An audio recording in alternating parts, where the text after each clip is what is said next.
そのピュアな気持ちでこの大地に降り立とアナスタシアで地球とつながる。こんにちは。アナスタシア響き渡るシベリア杉シリーズを読んで一族の土地整備中のたかしです。先日タケノコの新しい取り方を友人に聞きまして、早速動画の方で試してみました。でその結果成功というか、美味しく食べられました。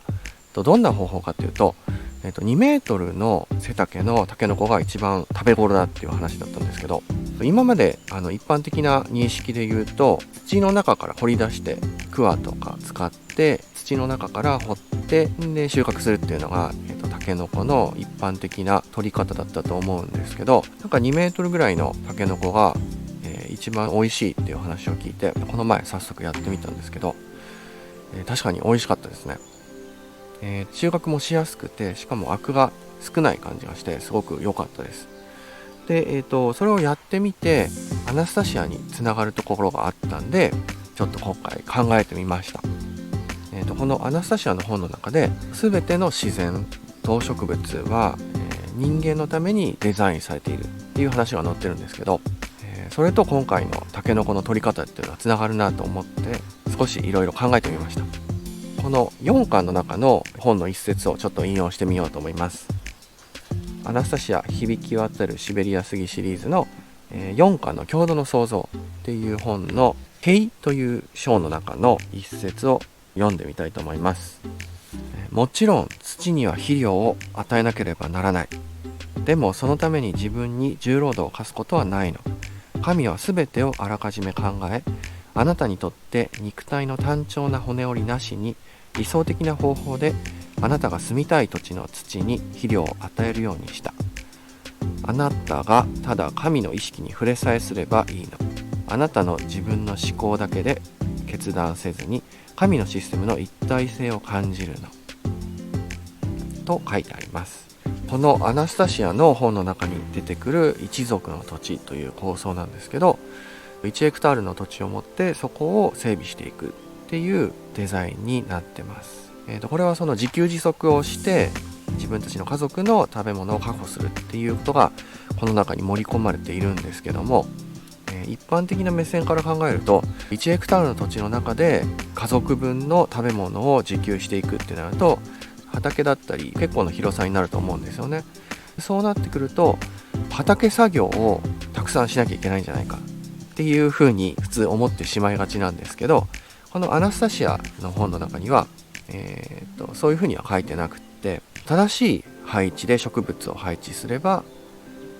人間が手間をかけることがなく自然にオートメーションに食べ物がきちんと取れるようになると、そういうふうに書いてあります。その理由は神が一番最初に人間のために全てが役立つように植物そして動物全ての自然をデザインしているっていう考え方が大元にあります。でここから考えると今回のこの2メートルの竹が一番食べ頃っていうのはすごく理にかなってるなと思いました。今まで通りのタケノコの取り方で、地面の中からクワとかツルハシを使って収穫するのは、そもそもクワとか道具がないとちょっと手掘りではさすがに厳しいんで道具が必要っていうのがまずありますよね。でプラス実際に掘ってみると分かるんですけど、タケノコ地中から深く掘るっていうのは掘って収穫するっていうのは結構大変なんですよね。そこで、今回の2メートルの収穫方法なんですけど、もうその生えてきてちょうど自分の目の前にちょうど立って自分の高さぐらいからカットしたら一番食べ頃っていうのは、収穫方法としてはものすごく楽なんですよね。で実際のやっぱ味が問題で、やっぱり下から掘った方が、美味しい。で上で取ると硬くて食べられないよっていう話をよく聞くんですけど、今回実際やってみた結果全然食べられました。柔らかかったですし、逆に、地中から掘るよりも、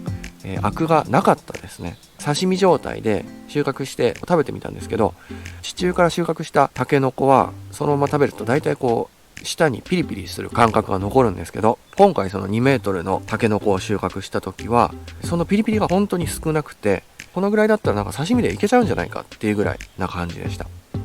僕は全然詳しくないんですけど、ひょっとしたらそのアクっていう成分は何かタケノコが成長するのに必要な成分なのかもなと今回思ったんですよね。で、この地中から上にニョキッと伸びてきた段階で、ある程度根っこの方で成長に必要なアク成分は消化されて、このアクが抜けた上の部分だけ、しかもこの柔らかい部分だけちょうど食べられるっていうデザインになってるんじゃないかなと思いました。はい。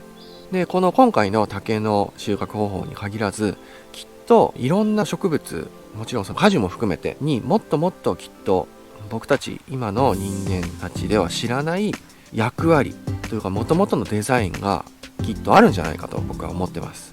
で、それをどんどん探っていくことによってもっと楽して生きていけますし、多分それを知る段階でたくさん自然とその植物動物とコミュニケーションをとってたくさん関わっていかなければそこへは到達できないと思うんですよね。で、その過程の中で自然と僕たちはより純粋に、そして意識のスピードもより速くなっていくんじゃないかなと思ってます。このアナスタシアの一族の土地という思想はそういうデザインになってるんじゃないかなと僕は思います。だからもっと自然を身近に感じて自然と関わって生きていくことが本当の豊かさ、そして単純に作業の効率性というところにつながってくるんじゃないかなと思います。タケノコの収穫方法、動画にしてありますんで、興味あったら見てみてください。今日は新しいタケノコの収穫方法から本来の人間と植物の関わりっていうところを考えてみました。今日もご視聴ありがとうございました。